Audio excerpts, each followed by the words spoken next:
न मे समे साराय स्वानुभूत्या चकासति चित्स्वभावाय भावाय सर्वभावान्तरस्थिते वन्दितु सर्वसिद्धि ध्रुवमचल्वणोवमं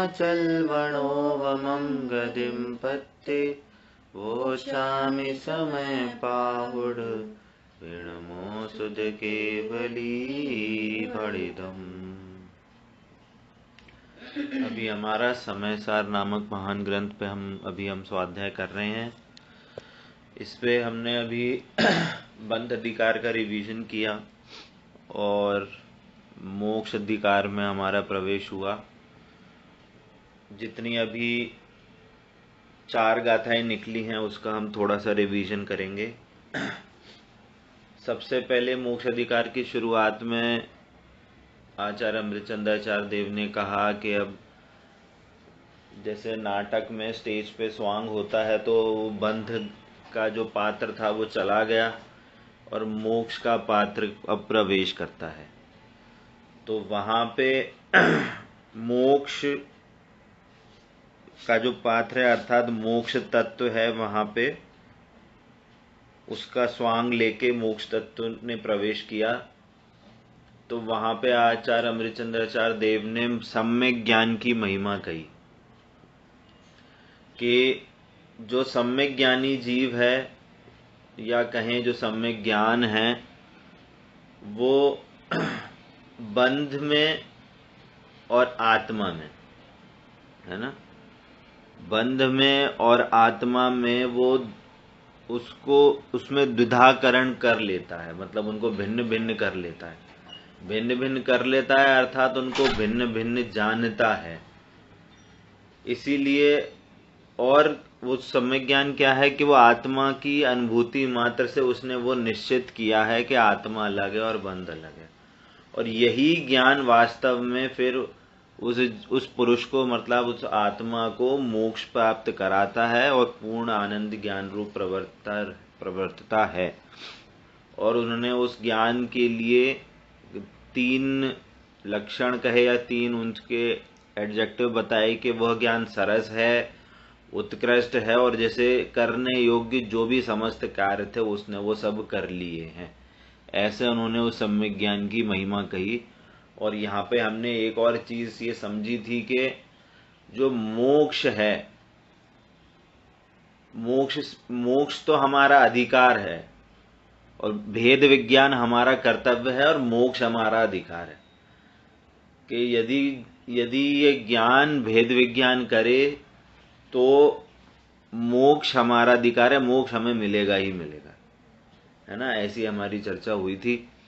फिर यहाँ पे आचार्य कुंदकुंद देव की यहाँ पे गाथाएं शुरू हुई। 288 से 290 का एक बंच यहाँ पे गाथाओं का था। तो वहां पे उद्धानिका में पूछा कि फिर मोक्ष की प्राप्ति कैसे होती है। तो आचार्य कुंदकुंद देव ने बताया कि जो बंध के तीव्र मंद स्वभाव को जानता है, उनके काल को जानता है, उसकी नॉलेज रखता है, परंतु बंधन नहीं काटता, तो वह बंधन से मुक्त नहीं होता और भविष्य में भी उसको मुक्ति की प्राप्ति नहीं होती। तो यहाँ कहने का मतलब क्या है कि जो बंध का स्वरूप जाने, प्रकृति बंध क्या होता है, प्रदेश बंध क्या होता है, स्थिति बंध, अनुभाग बंध, ये जाने, परंतु सिर्फ ज्ञान मात्र है उसके ज्ञान में जानता है कि बंध कैसे कैसे टाइप का होता है। तो इस बात का खंडन किया है कि जो बंध के स्वरूप को जानते हैं और मानते हैं कि उससे मुक्ति हो जाएगी, तो इसका उससे खंडन किया है। तो यहाँ पे इसका मीनिंग क्या है कि यहाँ पे मीनिंग यह है कि आपको बंध का और जीव का द्विधाकरण करना पड़ेगा, तभी आप मुक्ति को प्राप्त कर सकेंगे, बंधन से मुक्त हो सकेंगे। तो यहाँ पे बात आई थी कि जब भी हम 4 अनुयोग का स्वाध्याय करें तो सबसे पहले हमें उससे पहले तत्व निर्णय आवश्यक है, तत्व निर्णय जरूरी है। तत्व निर्णय करेंगे तभी हम 4 अनुयोगों का सही तरीके से स्वाध्याय कर पाएंगे और वही वास्तव में तत्व निर्णय कहें, मतलब तत्व निर्णय कहें, भेद विज्ञान कहें, तो वो हमें मुक्ति का कारण बनेगा। तो अब आगे उन्होंने पूछा कि मुक्ति की प्राप्ति और कैसे होगी, कि उन्होंने और इसके बाद एक और बात कही कि यदि कोई बंधन को जाने तो ठीक है, उससे नहीं होगी। तो फिर वहां पे एक और बात कही कि बंधन के विचार, मतलब 291 गाथा में बोला कि जो बंधन के विचार करने से भी मुक्ति की प्राप्ति नहीं होती है। मतलब बंध संबंधी जो विचार श्रृंखला है कि मेरे को बंध ये कैसे हुआ, ये किस कारण से हुआ, इसका क्या फल आएगा, इसकी जो भी हम विचार श्रृंखला करेंगे तो वो भी वास्तव में मोक्ष का कारण, मुक्ति का कारण नहीं है। तो यहाँ पे ये कहा कि जो शुभ धर्म ध्यान है, जो शुभ धर्म ध्यान से मुक्ति का कारण मानते हैं, शुभ क्रिया से शुभ क्रिया से मुक्ति का कारण मानते हैं, कि बहुत सारी चर्चाएं आई थी कि गंधोदक लगाने से, कि इन सब चीज़ों से, क्रिया से मुक्ति हो जाएगी, क्या कर्म कटेंगे क्या। और वो भी हमने बात करी कि जितनी अनल में धूप खेने से कर्मों को नहीं जलाएगी, ये भी बात आई थी। और कि हम बंध कैसे होता है, बंध के क्या क्या मेरे को फल आएंगे। तो इन सब से हमें मुक्ति नहीं होगी, उससे हमारा बंधन नहीं रुकेगा। जब तक हमारे को तत्व ज्ञान नहीं है, जब तक हम आत्मा का और बंध का द्विधाकरण नहीं करेंगे, दोनों के भिन्न भिन्न स्वरूप को नहीं जानेंगे, और मैं शुद्धात्मा हूं, मैं बंध से निरपेक्ष एक शुद्धात्मा हूं, जब तक हम इसका निर्णय नहीं करेंगे तब तक हमें बंधन से मुक्ति नहीं होगी। और यहाँ पे एक विशेष बात हमने ये चर्चा करी थी कि यदि हम बंध से मुक्त हैं तो बंध क्यों हो रहा है, बंध का ज्ञान क्यों हमें कराया गया है। फिर तो यहाँ पे दो रीजन करे थे। तो पहले तो ये एक रीजन था कि हमें पहले जो कर्म हमसे एक क्षेत्रापघात रूप बंधे हुए हैं उसका ज्ञान कराया है। बाहर में अनंत पुद्गल कर्म वर्गणाएं हैं, उससे हमारा संबंध नहीं है। हमारे साथ जो एक क्षेत्रापघात रूप जो कर्म बंधे हुए हैं वो वास्तव में बंध कहलाता है।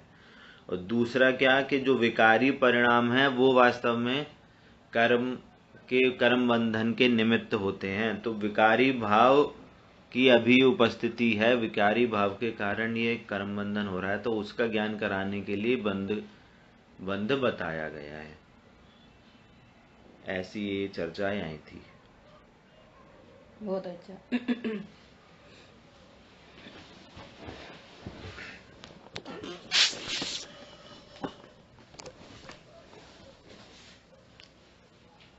चलिए अपन आगामी गाथाओं का स्वाध्याय करेंगे। समरी आपके सबके सामने आई गई कि मोक्ष अधिकार की स्टार्टिंग की 4 गाथाओं में अब तक क्या विषय आया। मुझे 1-2 प्रश्न पूछने हैं, कुछ और बात कहनी है, इसके बाद अपन आगामी गाथाओं का स्वाध्याय करेंगे। पहली बात तो ये पूछनी है कि कल जो अपनी बंध अधिकार में चर्चा आई, आचार्य भगवान जब बंध का कारण राग को कह चुके तो अध्यवसान की बात किधर से आ गई। मुझे ये पॉइंट कल ही पूछना था परंतु मिस हो गया।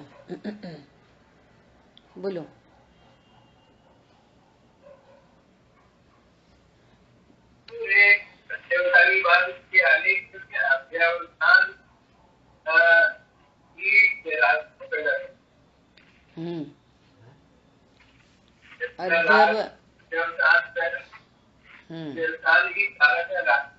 अध्यवसान से राग होता है। यहाँ एक शब्द आ रहा था लगातार, अपनी पिछली क्लासेस में एक शब्द आ रहा था, बंध।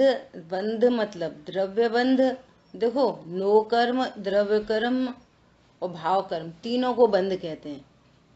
अब ये तो अपनी बात है कि अपन को कब किसकी बात समझनी चाहिए। तो बंध मतलब द्रव्य बंध का निमित्त राग है, द्रव्य बंध का निमित्त राग है। तो डायरेक्ट कहते राग से बंध होता। तो बंध में कारण कौन? राग। बंध में कारण कौन है? निमित्त कारण राग। ठीक है। अब कारण के कारण का ज्ञान कराया गया। ये शब्द आ रहा था बराबर से, कारण के कारण का ज्ञान कराया गया कि इस राग का कारण भी क्या, तो कह रहे अध्यवसान। अगर अपन पूरी श्रृंखला में बात करें, जिस गुण स्थान में भी राग हो रहा है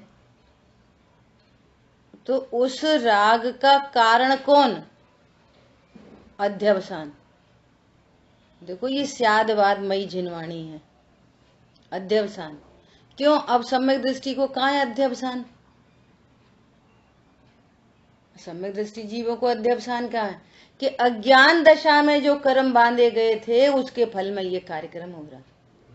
तो ऐसा अपन टोटल एंड पॉइंट तक अध्यवसान को लगा सकते हैं, ठीक है। तो शेष राग से बात करो, चारित्र में क्रम पड़ता है, इस एंगल से बात करो तो बहुत सारे एंगल ऐसे आ जाते हैं, ठीक है।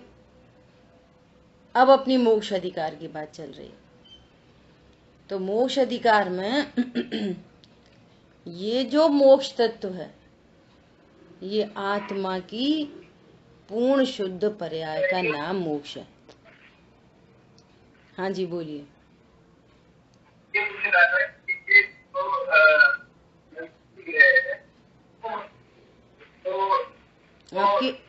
आपकी आवाज क्लियर नहीं आ रही।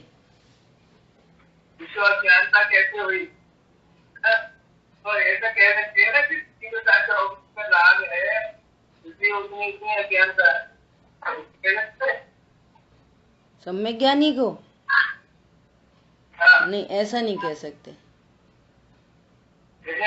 ऐसा नहीं कह सकते। ये कह रहे हैं पूर्व में अज्ञानता से बंधे हुए कर्म का कार्य है, ये पूर्व की अज्ञानता का कार्य है। वर्तमान का अज्ञान, वर्तमान में तो वो द्विधाकरण करता है, वर्तमान में तो उनको भेद विज्ञान है, वर्तमान में तो अपने को क्या अनुभव करते हैं।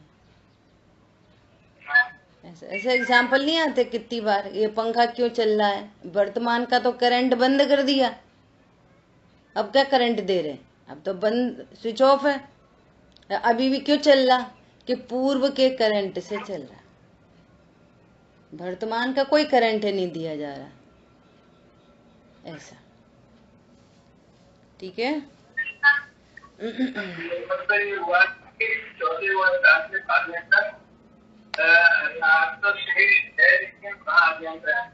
हाँ तो बात ही हो गई, आगे राग है लेकिन अज्ञानता नहीं है, अज्ञानता नहीं है, भ्रांति नहीं है, इसलिए तो मोक्ष मार्गी है।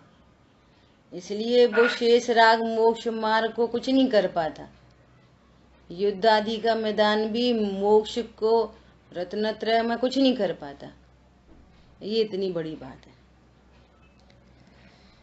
ठीक है। अब बात आई मोक्ष अधिकार की, तो मोक्ष तत्व देखो, बंध अधिकार में द्रव्य बंध और भाव बंध की चर्चा, अरे मोक्ष अधिकार में किसकी चर्चा, कि एक तो वो मोक्ष तत्व, मोक्ष तत्व मतलब आत्मा की परिणति में उत्पन्न होने वाली पूर्ण शुद्ध पर्याय का नाम मोक्ष है। मोक्ष के नाम पर ऊपर नहीं दिखे तो ये सारी चर्चाएं हो गई थी, भगवान सिद्ध शिला पर नहीं रहते, भगवान सिद्ध क्षेत्र में रहते हैं, वो सिद्ध क्षेत्र तनुवाद वलय में, ये सारी चर्चा हो गई थी। ये सब आगम की कथनी है, आगम में संयोग का ज्ञान कराया जाता है ना, पर द्रव्य क्षेत्र आदि से भी उन संयोगों का ज्ञान कराया जाता है।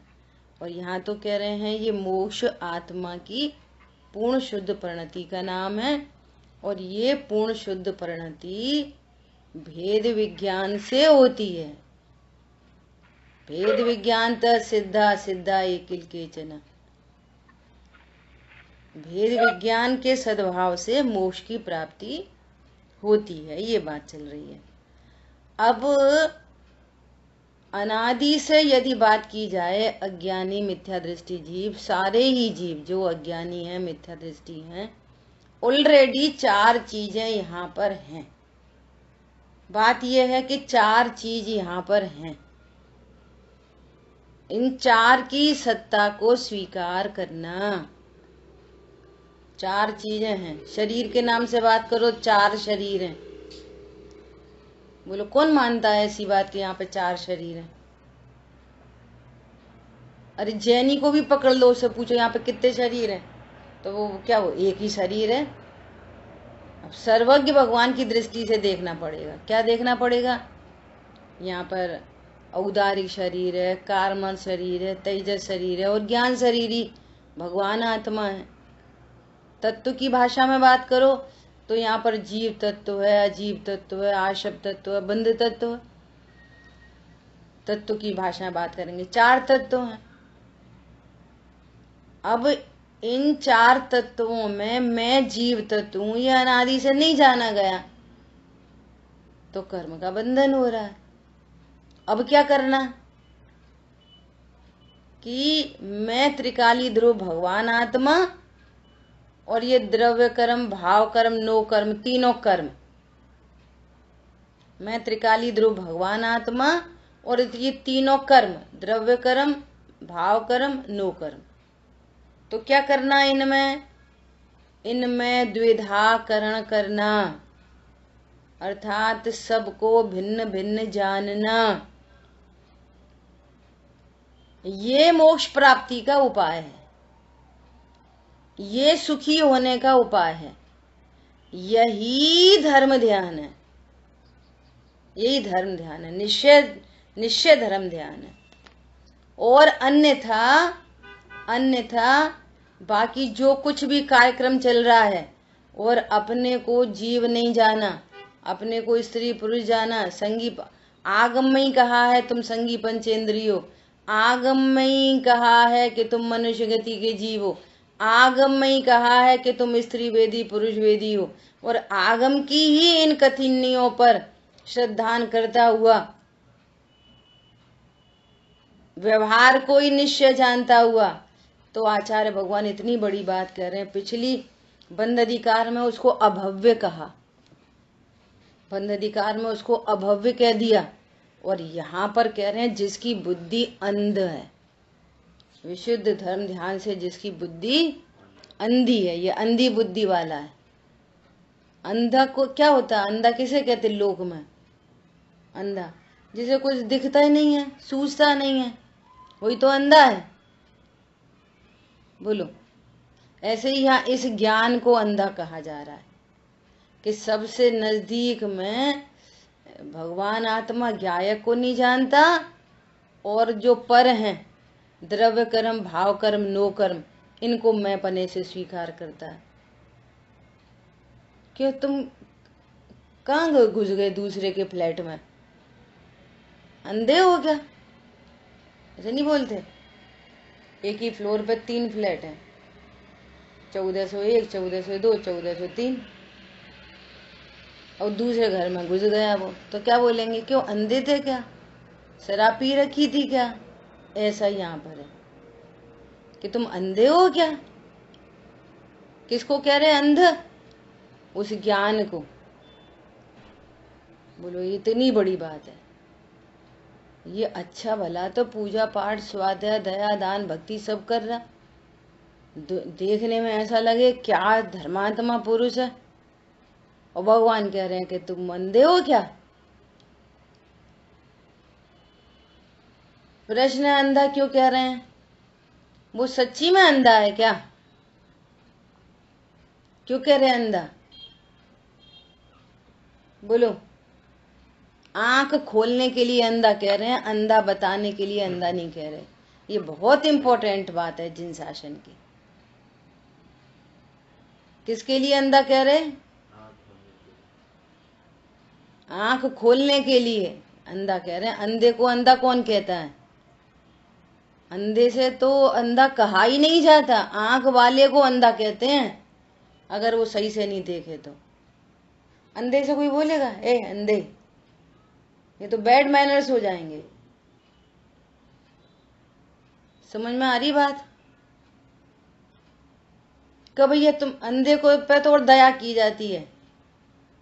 अरे भैया आपको दिख नहीं रहा, ला हम हाथ पकड़ कर तुम्हारी रास्ता पार करा दें। अंधे के ऊपर तो दया की जाती है, अंधे से थोड़ी अंधा कहते हैं। ऐसे ही यहाँ ज्ञानवान को अज्ञानी कहा जा रहा है। देखो कितनी बढ़िया बातें आई थी कि अनादि से इस जीव को अज्ञान मोह राग द्वेष है। इसका प्रतिपक्ष करो, अनादि से ये त्रिकाली ध्रुव भगवान आत्मा है। क्या बोला? अनादि से इसने अज्ञानता की तो भी भगवान आत्मा है। अरे अनादि से स्वरूप नहीं जानकर राग उत्पन्न हुआ और राग की उत्पत्ति से कर्म बंध रहे हैं अनादि से। ओ अनादि से ही निष्कर्म भी है। आप वस्तु स्वरूप को देखो, अनादि से कैसा है? निष्कर्म क्या है? अब जो स्याद बात को नहीं जानते ना तो उन्हें समझ में नहीं आती। अनादि से ही कर्म बंधे हैं और अनादि से ही निर्बंध। ये क्या चक्कर है? तो ये क्या चक्कर है कि ये नए चक्र है, ये चक्कर नहीं है। क्या है ये? नए चक्र है। और जो ज्ञान इस चक्र को चलाता है वो सिद्ध चक्र में पहुंच जाता है। क्या बोला? ये चक्कर नहीं है, ये चक्र है। कैसा चक्र है? वो उनको प्राप्त हुआ था ना भरत चक्रवर्ती को, क्या बोलते हैं उसको? चक्र रत्न। बोलो, चक्र रत्न प्राप्त हुआ था, 6 खंड के अधिपति। ओहो, वो चक्र भी तो पुद्गल का था। उस चक्र से कुछ नहीं हुआ। यहाँ ज्ञान चक्र उत्पन्न हो। महिमा किसकी है? मुझे ज्ञान की महिमा है। तो ये नए चक्र क्या चीज है कि अरे वस्तु अनेकांतमयी है, वस्तु अनंत धर्मात्मक है और ये हमारे ज्ञान की अल्प सामर्थ्य है और वाणी की भी अल्प सामर्थ्य है। एक समय में एक को ही देख सकता है। अब सर्वज्ञ परमात्मा है जो एक काल में सबको जान लेते हैं। हरी बात ख्याल में।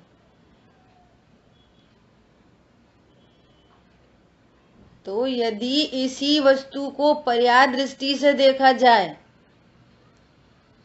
तो बंधा हुआ दिखता है। देख लो, बंधा हुआ दिखता है। और उसी जीव को, दूसरे को नहीं,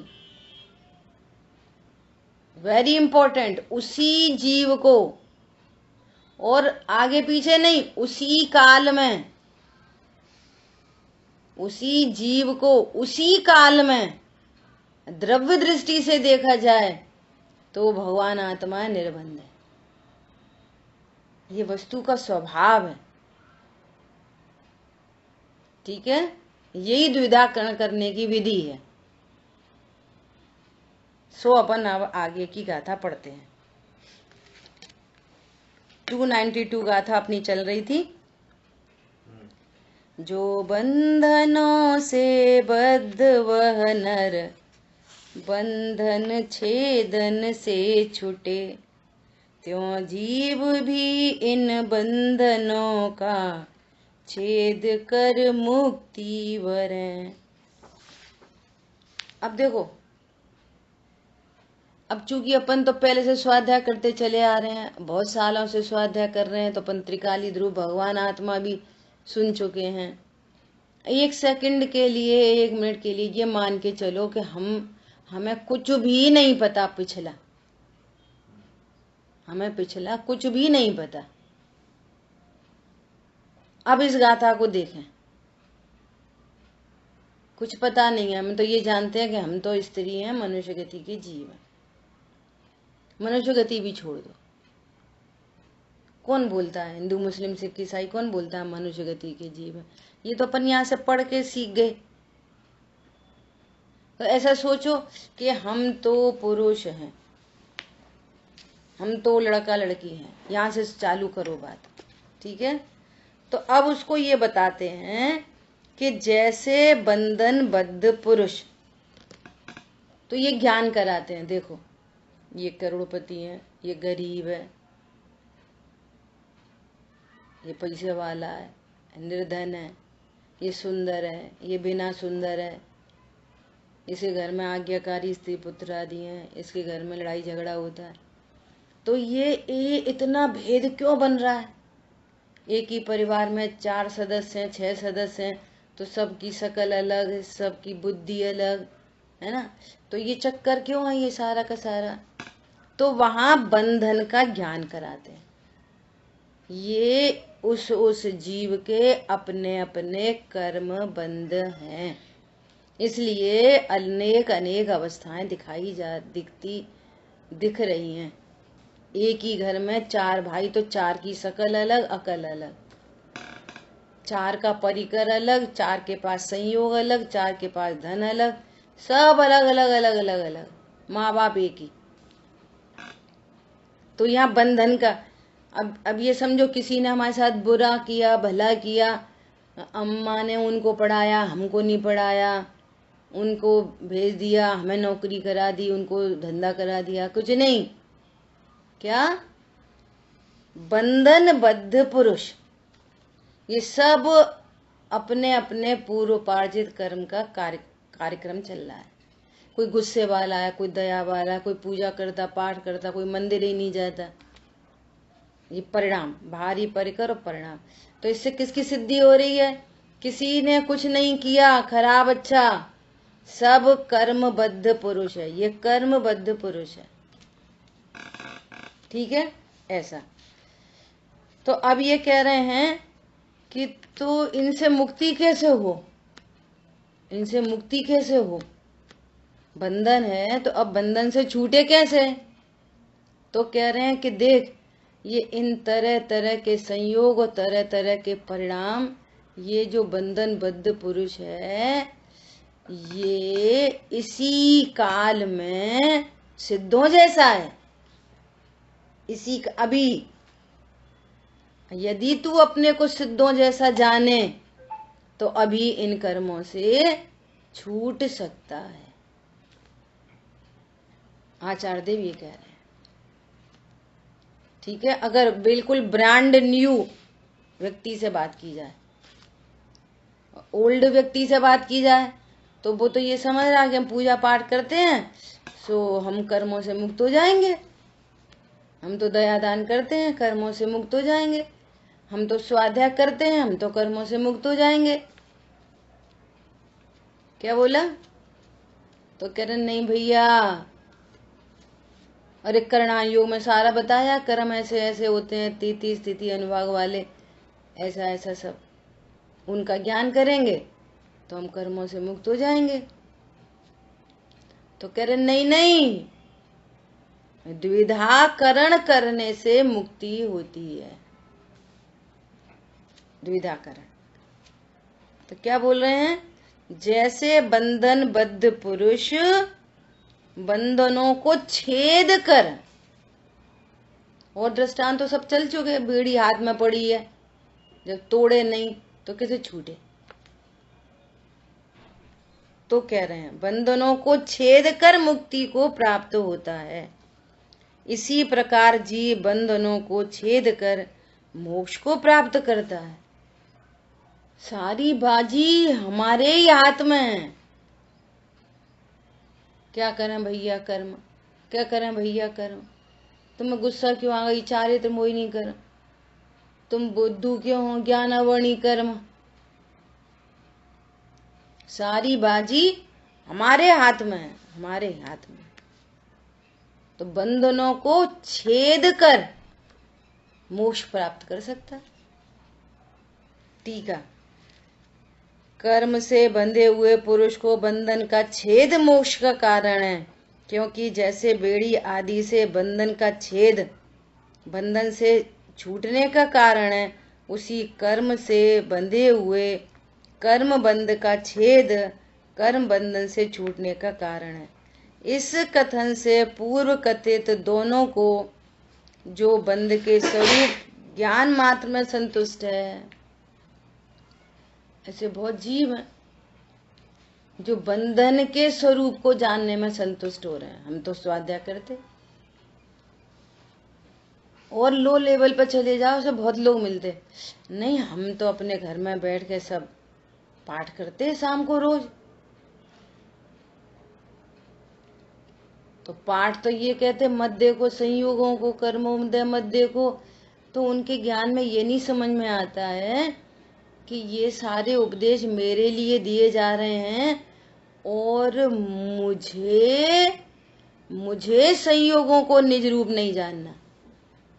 हम तो रोज पाठ करते हैं तो पाठ में संतुष्ट है, हम तो रोज स्वाध्याय करते हैं और स्वाध्याय में संतुष्ट है, हम तो रोज माला फेरते हैं तो माला में संतुष्ट है। क्या बोला? हम तो 6 आवश्यक रोज करते हैं तो 6 आवश्यक में संतुष्ट है। लगा लेना धर्म के नाम पर जो कुछ भी चलता है। क्या बोला? डॉट टू डॉट 6 आवश्यक। हम तो रोज 2 टाइम माला फेरते हैं। सो वे सब कहीं ना कहीं संतुष्ट हैं। यहां तो व्यापार करना है द्विधाकरण का। यहाँ तो करवट चलानी है, तलवार चलानी है, और ज्यादा से ज्यादा हाँ हम तो त्रिकाली ध्रुव है, हाँ हम तो त्रिकाली ध्रुव है। तो वो तलवार को वो जैसे मान लिया कोई बहुत बड़ा, चलो पेड़ छोड़ो को अपन हिंसा की बात करें, मान लिया मूर्ति बनाने में भी हिंसा ही होती है। हिंसा के बिना तो कुछ होता ही नहीं है ना। तो मान लिया वो बहुत बड़ा ट्रंक है उसका, पेड़ का, है ना। तो वो क्या करना है उसको जड़ मूल से उखाड़ने के लिए? कैसे चलानी है कुल्हाड़ी? कैसे वो तलवार कैसे चलानी? कुड़ाली चलती जाए ऐसे ऐसे ऐसे आ रही, चलती जा रही और ये धड़ाम। बहुत से बहुत क्या हो गया? एक तो उधर संतुष्ट है, षटकर्माणी दिने दिने में संतुष्ट है, और ज्यादा से ज्यादा हाँ हम तो गायक हैं, सुबह कुल्हाड़ी को तो छुबाई और वापस आ गए। तो कैसे काम बनेगा? अरे समझ में आ रही है? बोलो। कुल्हाड़ी को क्या करा? ऐसे हम तो गायक हैं, हम तो गायक हैं, और फिर वहीं पहुंच गए। हम तो गायक हैं, फिर वहीं। अरे वो ऐसे चलती जाए। ये है धर्म भैया।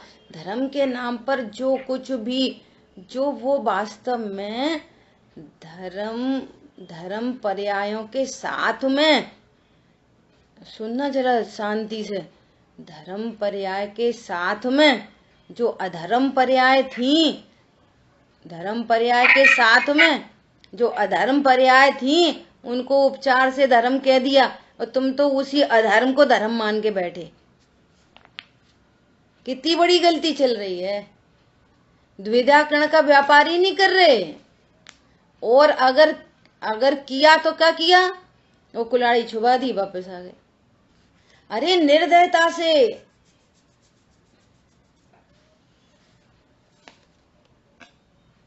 अणु मात्र मेरा नहीं, परमाणु मात्र मेरा नहीं। कहाँ ये पत्नी, दुकान, मकान, बच्चे कच्चे, फलाने ठिकाने, एकदम निर्दयता से। कोई परद्रव्य मेरा नहीं। मैं ज्ञान स्वरूप, ज्ञान स्वरूप, ज्ञान स्वरूप, एक ज्ञान स्वरूप, एक ज्ञान स्वरूप, एक ज्ञान स्वरूप। सो यहाँ व्यापार कराया है। दुकान पे बैठ गए, खोली, शटर खोला और बैठ गए और बंद करके चले। क्यों? पिताजी ने दुकान खोली थी? हाँ खोली थी। फिर आज दुकान खोली थी? कि हाँ खोली थी। खोली तो थी। चौथे 5वें दिन पिताजी पहुंचे, सामान तो ऐसे ऐसे चीज रखा है। दृष्टांत है समझने के लिए। तो कह तूने क्या खोली दुकान? पिताजी मैं रोज खोलता था। तूने व्यापार धंधा तो कुछ किया ही नहीं, तिजोरी में 1 रुपया भी नहीं आया। क्या बोले? कितनी देर खुली जाती है दुकान? अरे 5-6 घंटे दुकान खुलेगी नहीं खुलेगी। कुछ सामान बेचा जाएगा, कुछ खरीदा जाएगा, कुछ पैसे लेन देन चलेगा, तब तो व्यापार होएगा। शटर ऊपर उठाने से थोड़ी दुकान खुलती है, व्यापार किया जाता है। व्यापार, आचार्य देव देखो किस शब्द कैसा यूज कर रहे हैं, व्यापार। ये द्विधाकरण का व्यापार कराया जाता है।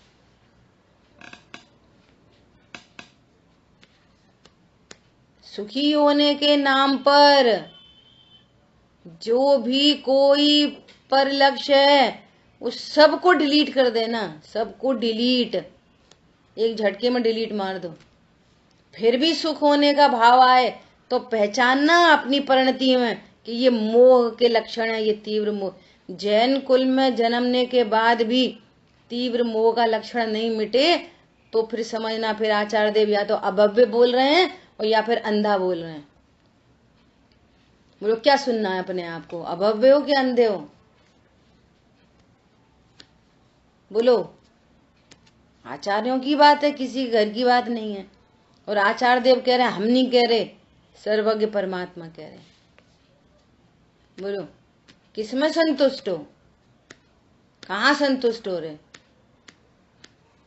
मूर्तिकार मूर्ति बनाएगा तो क्या करेगा? हथौड़ी छनी हथौड़ी ऐसे छुपाएगा, वापस लिया, अरे बिल्कुल निर्दयता से तोड़ता है, पत्थरों को छांट देता है, तब कहीं मूर्ति का आकार बनता है। और फिर छोटी छोटी छेनी से फिर पूरी उसकी आंख नाक सब बन, पहले आकार तो सम्यक दर्शन मतलब आकार बन गया, बाकी सब मोटे मोटे पतरा छट गए। अब छोटी छनी चल रही है तो अणुव्रत, फिर छोटी छनी चल रही महाव्रत, और छोटी छोटी चल रही है तो छपक श्रेणी आरोहण। ये प्रकट हो गई मूर्ति, प्रकट हो गई, पहले से ही थी। क्या बोला? उस पत्थर में मूर्ति पहले से ही थी, उसने नई नहीं बनाई। वो अवेद का लक्ष्य, वेद का कर्ता वर्जन। हाँ, वो प्रकट हो गई वो मूर्ति। समझ आई बात? ऐसा सो क्या कह रहे हैं? द्विधा करण में व्यापार कराया जाता है, अर्थात आत्मा और बंध को। अब बोलो यहाँ बंध को मतलब क्या? आत्मा और बंध को भिन्न भिन्न करने के प्रति लगाया जाता है, उद्यम कराया जाता है। अब आत्मा और बंध, यहाँ बंध में किसको लेना, कौन बताएगा? बोलो। क्रियाकांड का भावबंध। आत्मा और बंध, बोलो।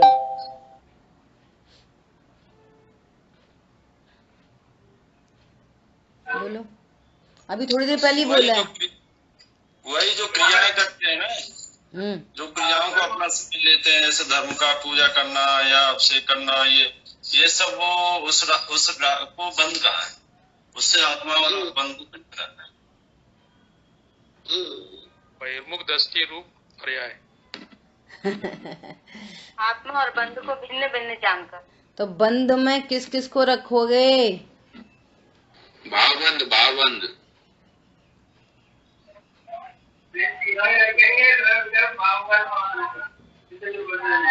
तीनों रखेंगे। भावबंध की तो मुख्यता है ही है, क्योंकि जीव की पर्याय में राग है ना, तो वो तो बात है ही है। लेकिन अपन ने क्या बात करी थी स्टार्टिंग में? एकदम ब्रांड न्यू पर्सन जिसने कभी कोई स्वरूप नहीं जाना हो, तो यहाँ पर क्या चीज है? यहाँ पर नौकर में, शरीर रूप नौकर में, द्रव्य कर्म में और भाव कर्म में। पॉइंट समझ में आया? तो ये राग से तो भेद ज्ञान होना ही है, परंतु राग जिनके लक्ष्य से ये राग उत्पन्न हो रहा है, ये अपने को देह रूप अनुभव कर रहा है, राग से भेद ज्ञान कर ले, और शरीर से, अरे शरीर का तो उसमें अंडरस्टूड है, मैं राग से भिन्न हूं और पुरुष हूं। क्या बोला? जहां राग तो जीव की पर्याय में होने वाला भाव है, तो वो जीव की पर्याय में ही वास्तव में भेद ज्ञान होना है। लेकिन यदि आप राग को कंसीडर कर रहे हो, तो राग को कंसीडर करने पर वो गलत आंसर नहीं है, सही है। लेकिन राग को कंसीडर करने पर द्रव्य कर्म और नो कर्म अंडरस्टूड है, क्योंकि वे तो और स्थूल हो गए। क्या? जब आप आम का छिलका ही उतार रहे हो, तो केला संतरा उससे भिन्न होने वाले तो वैसे ही भिन्न हो गए, ये कहना है। तो बंध से द्विधाकरण मतलब यहाँ संयोगों से स्टार्ट करो। संयोग में मोटी मोटी छटनी, संयोग मेरे कुछ नहीं लगते, मैं किसी कीमत पर ये देह नहीं हूं, मैं गोरा काला मोटा पतला लड़का लड़की स्त्री पुरुष मैं नहीं हूं।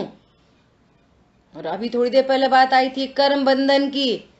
ये पर्याय अपेक्षा से देखो तो बंधन दिखता है, लेकिन द्रव्य स्वभाव से देखो तो यहाँ बंधन कदापि स्पर्श नहीं करता। द्रव्य बंध पुद्गलात्मक है और मैं अमूर्तिक आत्मा हूं, तो मुझे बंधन कैसे स्पर्श करेगा? पर्याय में भी कर्म बंधे नहीं है, पर्याय में निमित्त नैमित्तिक संबंध बनता है, इसलिए बंधन कहा जाता है। ये भी बहुत इंपॉर्टेंट बात है। कौन दोहराएगा? अभी अभी बोला, बोलो। द्रव्य से तो बंधे नहीं है, पर्याय में तो बंधे हैं, बोलो। पर्याय कर्म बंधे नहीं है, निमित्त संबंध। हाँ, पर्याय में भी निमित्त नैमित्तिक संबंध बन रहा है। और मेरी पर्याय कौन? कि मेरी पर्याय ज्ञान पर्याय उपयोग लक्षण। जैसे त्रिकाली ध्रुव नहीं बंधता किसी से, ऐसे उपयोग लक्षण भी नहीं बनता किसी से। एक बात। दूसरी बात, जो राग पर्याय है ना, ज्ञान मोह राग द्वेष की पर्याय, ये मोह राग द्वेष की पर्याय भी अमूर्तिक हैं, ये भी कोई से नहीं बंधती। क्या बोला? ये भी, ये द्रव्य बंध इनको भी नहीं बांध सकता, ये भी अमूर्तिक है। फिर पर्याय में बंधन मतलब क्या? कि पर्याय में कर्म सापेक्ष निमित्त नैमित्तिक संबंध बन रहा है, इसलिए पर्याय में भी बंधन कहा जाता है। सब समझनी चाहिए पूरी टेक्नोलॉजी। क्या? निमित्त नैमित्तिक संबंध बन रहा है, अकेला, पर्याय में भी नहीं बंधा है। पर्याय में बंधन क्यों? वो कह रहे हैं ना, जैसे कमलनी पत्र को दूर से देखने पर वो पानी में डूबा हुआ है, पानी में है, लेकिन स्वरूप के समीप जाकर देखने पर कमलनी पत्र का नेचर वैक्स कोटेड है, पानी उस पर छू ही नहीं सकता उसको। ये स्वरूप के समीप जाकर दूर से देखने पर कैसा लगता है? कमल कहाँ पे होते भैया? पानी में। सबकी नास्ती हो गई। पानी में होते मतलब, पानी में होते मतलब पेड़ पे नहीं लगते, पत्थर पे नहीं उगते, खेतों में नहीं लगते, वगैरह वगैरह। कहाँ पे उगते हैं, कहाँ पे मिलते हैं कमल? पानी में। स्वरूप के समीप जाके देखो, पानी को तो वो छू भी नहीं रहा। ऐसा पर्याय में देखो, ये सब बातों की स्वीकृति होके तभी ये जीव भेद ज्ञान कर सकता है। ये तो वो हवा हवा में, उसको समझ में नहीं आती बंधन मतलब क्या, निर्बंध मतलब क्या। फिर कोई न, फिर अध्यवसाय में चला जाता है, या तो संशय बना रहे, या विपर्य बना रहे, या फिर अध्यवसान बना रहे। अब होएगी कछु हमें समझ में नहीं आती, कभी कहते बंधे, कभी कहते नहीं बंधे। आई बात ख्याल में? ऐसी बात है गजब की। ठीक है, तो बंधन मतलब वो एग्जाम्पल आता है ना एक, कि वो घोड़ा थे, कितने के थे घोड़ा? ऊंट थे, ऊंट 100 और 99 रस्सी थी। तो एक घोड़ा तो फिर एक ऊंट तो कैसे बांधे? तो किसी समझदार व्यक्ति ने बात की कि तुमने जो एक्टिंग उनको बांधने में जो किया उसके ऐसा इसके साथ एक्टिंग कर दो बस। तो कैसा कर दो? वो रस्सी ली, तो रस्सी बस्सी तो कुछ थी नहीं, तो उसने उसके गर्दन में ऐसा कर दी, रस्सी थी नहीं, और ऐसा ऐसा कर दी उसके सामने जैसे नोट लगाते हैं। फिर वो वहां पे लेके जैसे खूंटा से गाड़ा था तो ऐसे खट्ट खट्ट कर दी खूंटा से, बिना ही बोले बैठ गया। क्या बोला? वो समझ गया मैं बंध गया हूं, बैठ गया। उसको उसने बोला भी नहीं, उसके मालिक ने ये नहीं बोला चलो भाई तुम रस्सी से बंध गए, खूंटे से बांध दिया, बैठ जाओ, ये भी नहीं बोला बैठ जाओ। वो खुद ही समझ गया। क्या समझ गया? कि मैं बंध गया। बंधा था कि नहीं बंधा था? अरे बोलो।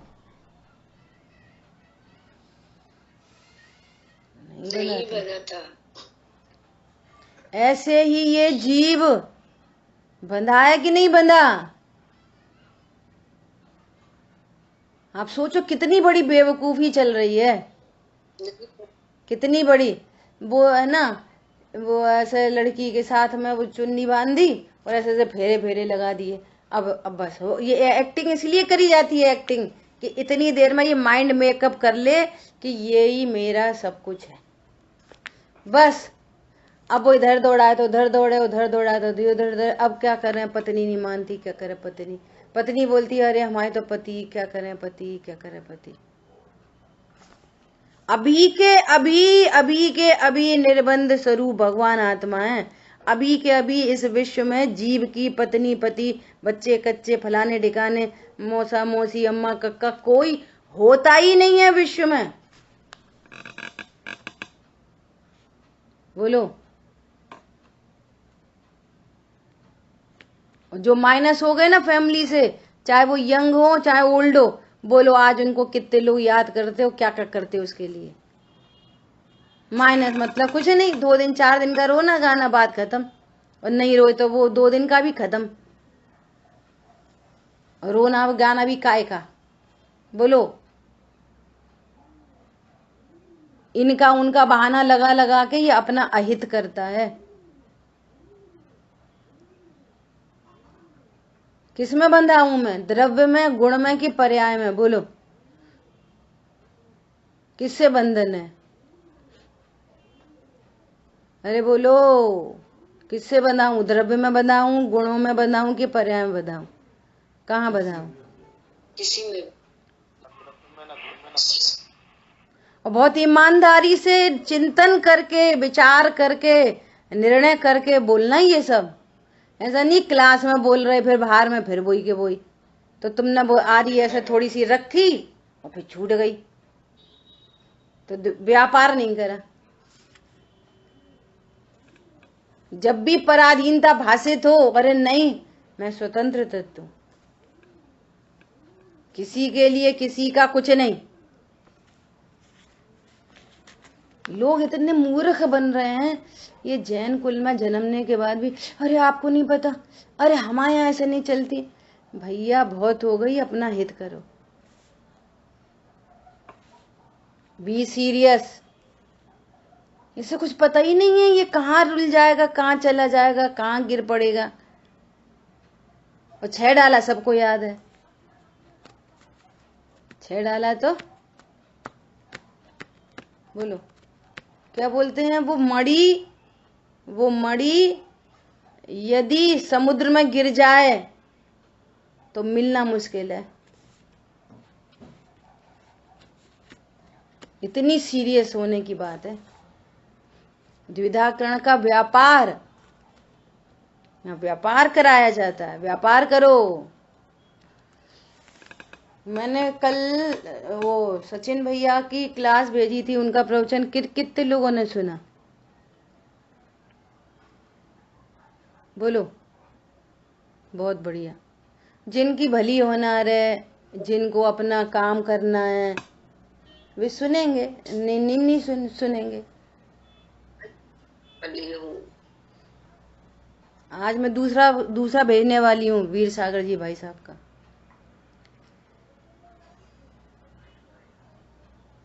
इतना गजब का, क्या टाइटल है उसका? प्राकृत में आदमिदम कादव्वम, आत्महित ही करने योग्य है। बहुत गजब का प्रवचन है, बहुत गजब का। पर कच्चे उड़ जाए पूरे, कहाँ समय शक्ति बर्बाद हो रही। देखो भैया सुनो, जितने सफल लोग हैं उनके पास भी 24, वो अंबानी है ना, उसके पास भी 24 घंटे हैं। और जो रोड पर खड़े होकर रेडी चलाता है, चप्पल जूता सीता है, उसके पास भी 24 घंटे हैं। ऐसे हम सब जो स्वाध्याय कर रहे हैं, हमारे पास भी 24 घंटे हैं। और जो रत्नत्रय को प्राप्त हो गए उनके पास भी 24 घंटे हैं। जो अणुव्रती हैं उनके पास भी 24 घंटे हैं। महाव्रतियों के पास भी 24 घंटे हैं। हाउ टू यूज, बात ये है आप कितने सीरियस हो अपने हित के लिए।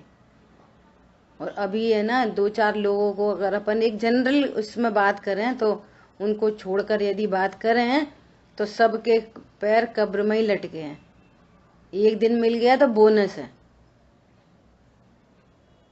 हर दिन ऐसा दिन जियो कि ये आज मेरा अंतिम दिन है और मुझे मेरा हित करना है।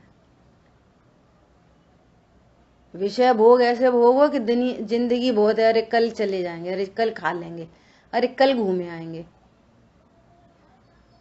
आत्महित अभी, आज ही।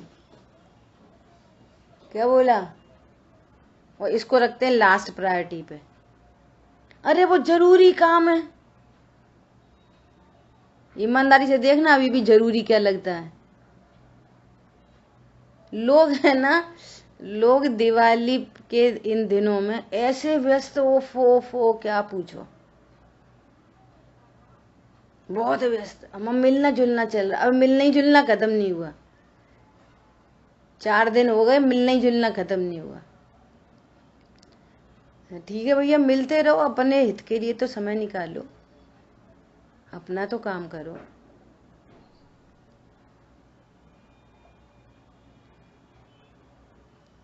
आज वीर सागर जी भाई साहब का प्रवचन भेजेंगे, सब लोग जरूर सुन लेना। नम्र निवेदन, हाथ जोड़ के, ठीक है? आपका अविनाशी कल्याण होगा।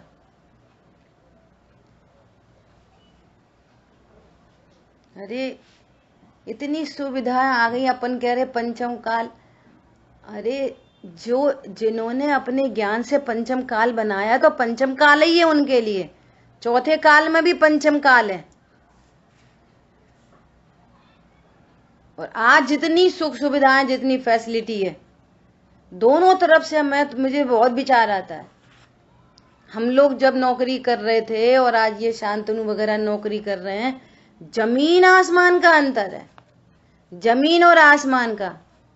जो आज सुख सुविधाएं इनके पास है वो हम लोगों के पास नहीं थी वैसी वाली। एक बात ये बाहर के क्षेत्र से बात करो, धर्म क्षेत्र से बात करो तो जो हमने अपने बाबू चाचा को देखा और आज अपने को देख रहे हैं, इधर भी जमीन आसमान का अंतर है। ऐसे प्रवचन, ऐसी स्वाध्याय, ऐसे ग्रंथ उनके पास उपलब्ध नहीं थे जो आज हमारे पास उपलब्ध है। आज यूट्यूब पे हर प्रकार के प्रवचन उपलब्ध है। उनके पास क्या था? दोनों केस में आज अपने पास ज्यादा है। वो कह रहे हैं गिरता हुआ काल है पंचम काल। उनके लिए पंचम काल है जो ये जो प्राकृतिक व्यवस्था मिली है बाय नेचर, इसको यूज नहीं कर रहे। वो तो नियम से मर के फिर ये पंचम काल का जी फिर निकृष्ट पर्यायों में ही जाता है। कोई होता है जो उत्कृष्ट पर्यायों में चला जाए। वो इतनी खुल्ली चर्चा आज अपन कर पा रहे हैं। गुरुदेव श्री ने सारा झेल चुके, वो गुरुदेव श्री टोडरमल जी सब झेल चुके। अपने पास तो आज क्लीन पिक्चर है। सोचो जब उन्होंने पहली बार बोला होगा तो कैसे तूफान मचा, पूजा पाठ धर्म न थी, हाहाकार मच गया। आज हाहाकार नहीं है अपन के पास। समझ में आया? अब बात आएगी अपनी आगामी गाथा में। बहुत जबरदस्त गाथा है, पूरा भेद विज्ञान कराएंगे आचार्य देव, हाथ पकड़ के भेद ज्ञान कराएंगे। क्या कराएंगे? मात्र यही बंद छेद ही मोक्ष का कारण क्यों है, ऐसा प्रश्न उड़ने पर अब उसका उत्तर देते हैं। देखो कुंद कुंद आचार्य देव की महिमा देखो, उनका उपकार देखो। कोई भी अधिकार शुरू होएगा ना, एक ही बात को कम से कम 6-8 बार कहते हैं। सीधा सीधा बोल देते, 3 गाथा बे लिख दी, एक गाथा ये लिख दी, फिर अगली गाथा फिर लिख दी, ऐसी बंद अधिकार में। पहले इकट्ठी 4 गाथाएं दे दी कि बंद का संबंध राग से है, फिर उसी को फिर एक दृष्टांत दे दिए कि देखो मन वचन काज से यदि बंद होता तो उनको भी होता, जीवों के हाथ से बंद होता तो उनको भी होता। वो एक ही बात को 4-6-8 बार कहते हैं। वो अभी इस बात को फिर से कह रहे हैं। समझ में आया? एकदम विषय पक्का हो एकदम। आज जितनी बात हुई ना कि मैं बंधा हूं मतलब क्या, और मैं निर्बंध हूं मतलब क्या, इस पे खूब विचार करना और फिर निर्णय। एक विचार किसके लिए? डीसी। हाँ हमने तो विचार किया था और निर्णय किया नहीं। विचार किसके लिए? एकदम क्लीन पिक्चर आ जाए, एकदम क्लीन। ओहो, बंद का मतलब ये है, निर्बंधता का मतलब ये है। और देखो जो गाय सच्ची में रस्सी से बंध गई है, सुनना आखिरी बात, जिस गाय को सच्ची में रस्सी से बांधा है तो उसमें भी रस्सी से रस्सी बंधी है, तो उपचार जा रहा है कि गाय बन गई। नंबर 1 क्या? ऐसे ही कार्मण शरीर में कर्म बनते हैं, जीव में नहीं बनते। दूसरी बात, जो रस्सी बंधी से, जो गाय रस्सी से बंधी है, खूंटा से बंधी है, वो गाय भी उस खूंटा के बाहर नहीं जा सकती, उसके पूरे सर्किल में वो घूम सकती है। क्या बोला? 2 मीटर की रस्सी बांधी तो 2 मीटर की रस्सी के सर्कल में वो मूवमेंट कर सकती है। बहुत इंपॉर्टेंट बात कहने जा रहे। उस रस्सी के बाहर नहीं जा सकती। 2 मीटर की रस्सी बंधी है तो उसके बाहर नहीं निकल सकती वो, परंतु अपना निज कार्य करने में रस्सी बंधी है, खा सकती कि नहीं खा सकती? चारा खा सकती कि नहीं खा सकती? बोलो। वहीं पे चारा रखा है, रस्सी से बंधी है और चारा रखा है, खा सकती है। खा सकती है। और वो दूध दो, उसका मालिक दूध दोने आया, दूध दे सकती कि नहीं दे सकती? उसके और अपने डेली रूटीन के सुसु पोटी आदि आदि कर सकती कि नहीं कर सकती? रस्सी से बंधी होने के काल में सांस ले सकती कि नहीं ले सकती? सब लगा लो। रस्सी से बंधी है, सांस ले सकती कि नहीं ले सकती? गाय, अजीत भाई साहब,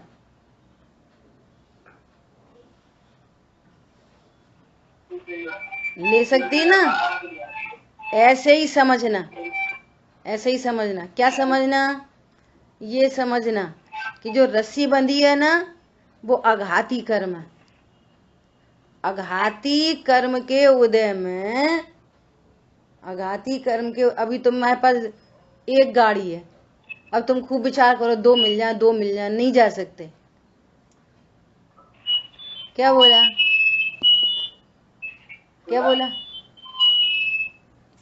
जितना आघाती कर्म का उदय, सुंदरता, बिना सुंदरता, आयु, 1 सेकंड भी आयु नहीं बढ़ सकती। जितनी रस्सी बंधी है उतने परिकर में घूम सकता है। पण समाया आयु, नाम, गोत्र, वेदनी, आई बात ख्याल में। लेकिन इनके बंधन होने पर भी चारा खा सकती कि नहीं खा सकती? अरे देवशास्त्र गुरु के सानिध्य में जा सकते कि नहीं जा सकते? ये चारा खाना है देवशास्त्र गुरु, देवशास्त्र गुरु तो परिकर में आ जाएगा। समझ आ रही बात? हाँ, स्वाध्याय स्वाध्याय हो सकता कि नहीं हो सकता? बहुत कराघाती कर्मों का तीव्र अनुकूल उदय, प्रतिकूल उदय। अरे भैया स्वाध्याय कर सकते कि नहीं कर सकते? सांस ले सकते कि नहीं ले सकते? सांस लेना मतलब भेद ज्ञान करना। श्वास श्वास में भेद विज्ञान। क्या बोला? बंधन के ही काल में गाय सांस ले सकती कि नहीं ले सकती? अरे रस्सी बंधे से सांस का क्या संबंध है? ऐसे ही ये बाहरी इतने सब परिकर के बीच में भेद ज्ञान में क्या प्रॉब्लम है? बोलो। यह है निर्बंधता का मतलब। बंधन के काल में अपना हित कर सकता है, चारों गति के जीव कर सकते हैं। नरक की भीषण प्रतिकूलता में भेद ज्ञान किया जा सकता है